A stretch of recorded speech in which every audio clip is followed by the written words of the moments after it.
Parashat Tetzavé. Pour toi, tu ordonneras aux enfants d'Israël de te choisir une huile pure d'olive concassée pour le luminaire, afin d'alimenter les lampes en permanence. C'est dans la tente d'assignation, en dehors du voile qui abrite le statut, qu'Aaron et ses fils les disposeront pour brûler du soir jusqu'au matin en présence du Seigneur. Exode 27. Rachi explique que l'huile pure ne devait pas renfermer des scories.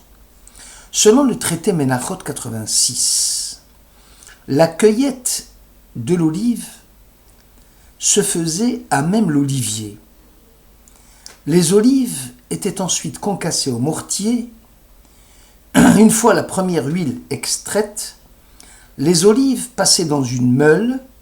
Cette seconde huile était utilisée pour les sacrifices d'Obol, les Menachot. Quant à la première huile, elle était destinée aux luminaires. Le Kometz HaMincha fait remarquer que les deux huiles extraites étaient identiques en pureté, en couleur et en goût.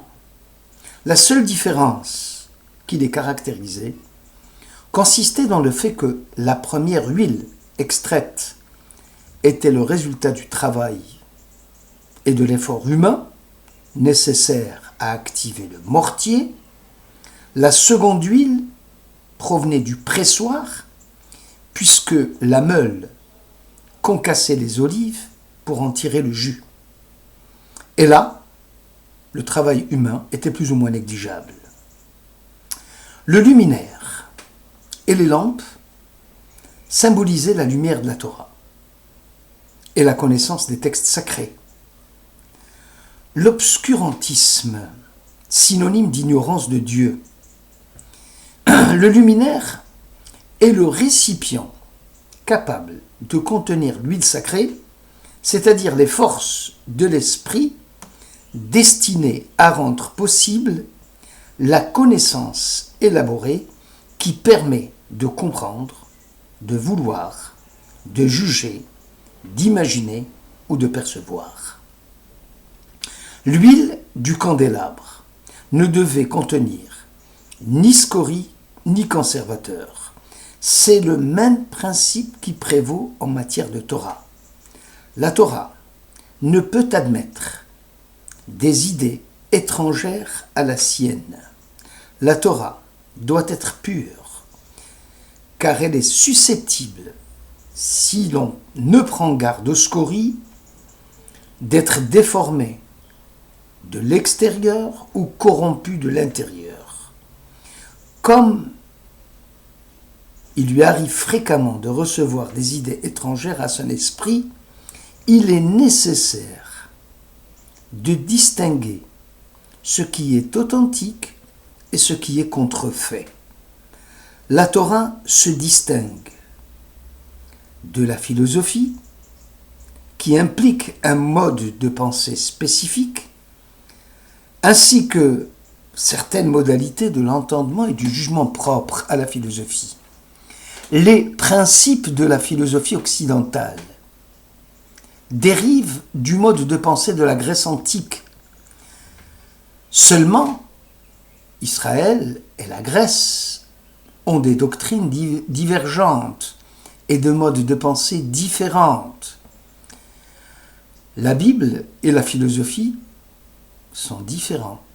Les structures de pensée, la manière d'entrelacer, d'interférer les intuitions sont divergentes. Il n'y a pas d'éléments en commun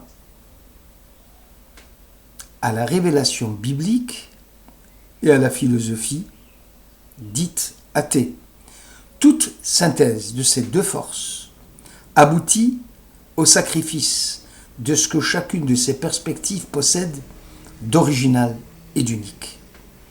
De la même façon que la qualité d'une huile se mesure à l'aune de sa pureté, et que celle-ci est la garantie d'une flamme claire et droite, il en va de même de la nourriture spirituelle qui alimente la pensée. Pour que la pensée soit claire et juste, il faut que l'aliment fourni, c'est-à-dire la perception de la Torah, doit être net. Ainsi à la question « Qu'est-ce qui nous est donné au juste dans la perception ?»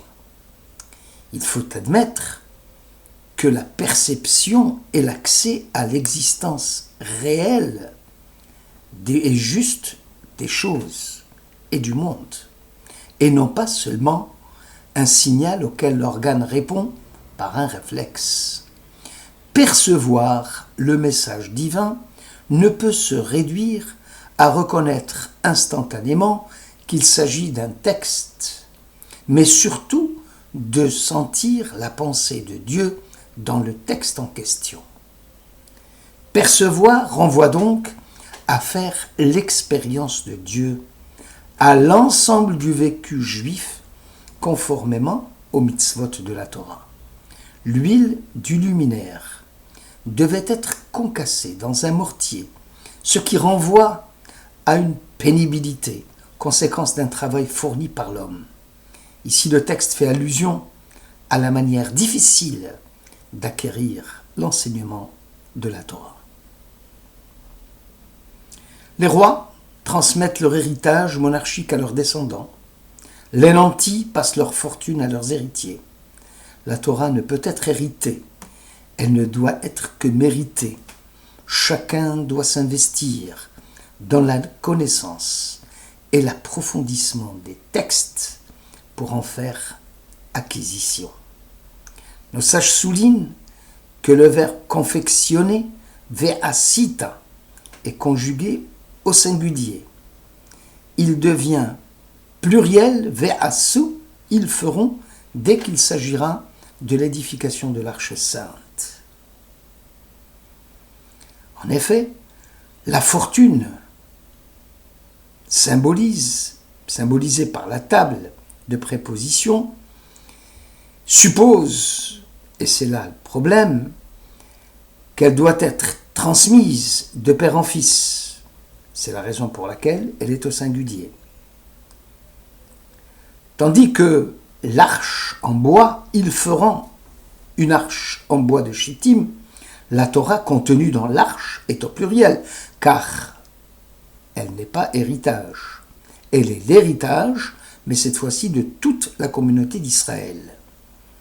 L'émetteur de la Torah est prêt à fonctionner, c'est l'homme qui, devenant récepteur, doit s'investir pour capter les ondes de la Torah sans les effets de perturbation de l'émission. Si la flamme du candélabre venait à s'éteindre, seule la flamme de l'autel pouvait la rallumer. Or, cette dernière trouvait son origine dans le feu sacré descendu du ciel au moment de l'inauguration de l'autel. Rav Moshe Feinstein explique que la Ménorah candélabre est la mise en œuvre de méthodes et de procédés propres à assurer la formation des maîtres et des élèves. La méthode pédagogique appropriée à l'étude de la Torah est l'action de former et d'enrichir l'esprit par la transmission du savoir et par l'étude. La première règle, dit le rabbin Feinstein, est que la flamme doit monter d'elle-même.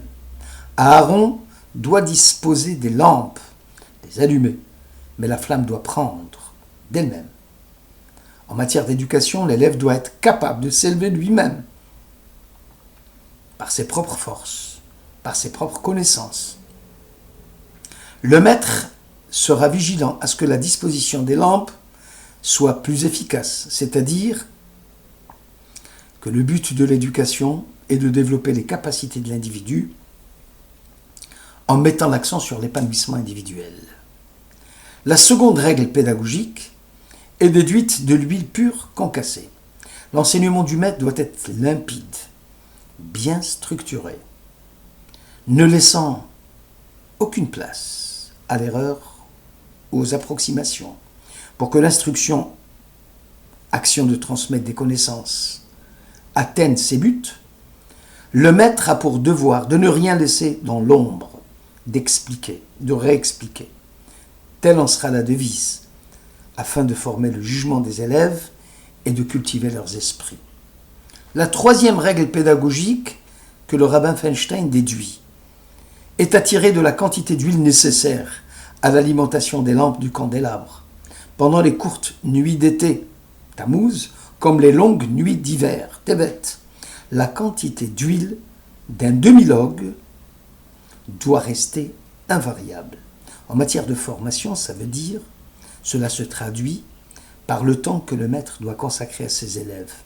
Ce temps-là doit être équitablement réparti entre les élèves.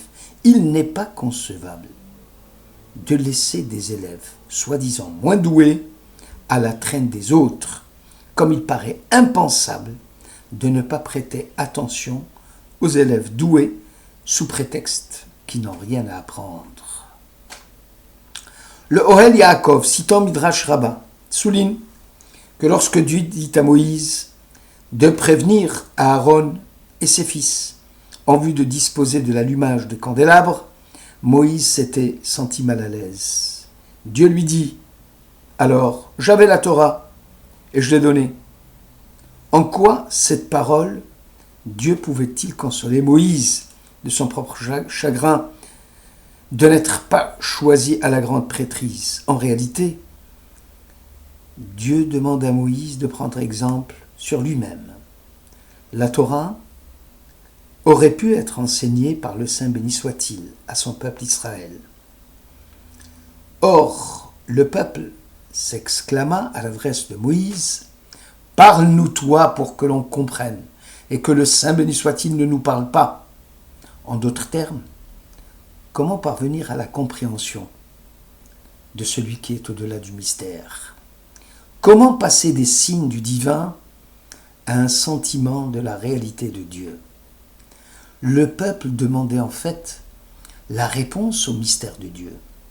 Le besoin que ressentait leur âme était le besoin de dépasser leur propre sagesse. Dieu est le grand mystère, mais la foi en lui nous transmet une plus grande compréhension de lui, que l'on peut saisir aucune raison, aucune perception. Avoir la foi, la émouna, c'est s'élever jusqu'à un plan supérieur de la pensée. C'est participer à la sagesse divine. Si ce n'est défier la raison humaine, le peuple s'est tourné vers Moïse, en sachant que la croyance en Dieu est un domaine supérieur, domaine du mystère.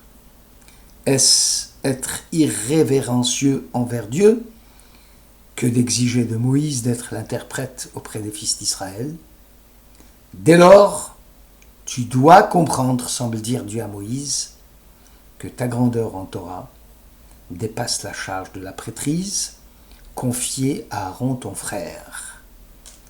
Moïse s'écria alors, si la Torah n'était pas l'objet de mes délices, j'aurais été perdu dans mon indigence. Psaume 119. Le Midrash cité ci-dessus laisse percevoir une quatrième règle pédagogique que l'on peut formuler ainsi. Un enseignement de très haut niveau ne peut être prodigué que par un maître éminent et adressé à un public averti. Inversement, si le public possède une formation supérieure, il ne peut se complaire d'un enseignement médiocre donné par un maître incompétent. Les sages ont énoncé cette règle d'une formule lapidaire. Jephthé, dans sa génération, qui était décadente, avait la même considération que Samuel, siégeant parmi ses illustres contemporains. Qui a dit que la Torah ne s'occupait pas de l'éducation des individus? Torah signifie enseignement et non loi, car la Torah en araméen, oraïta, est surtout éducation, formation. La loi en hébreu, c'est din. Dieu dit à Moïse qu'il prélève pour lui, pour toi, l'huile, c'est pour le peuple et pour son représentant, et non pour Dieu. Dieu dit à l'homme, ta lumière, la vie, ton âme, est entre ma main.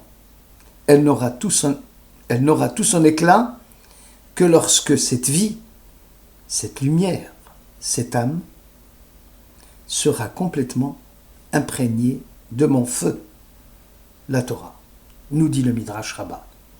Merci de votre écoute.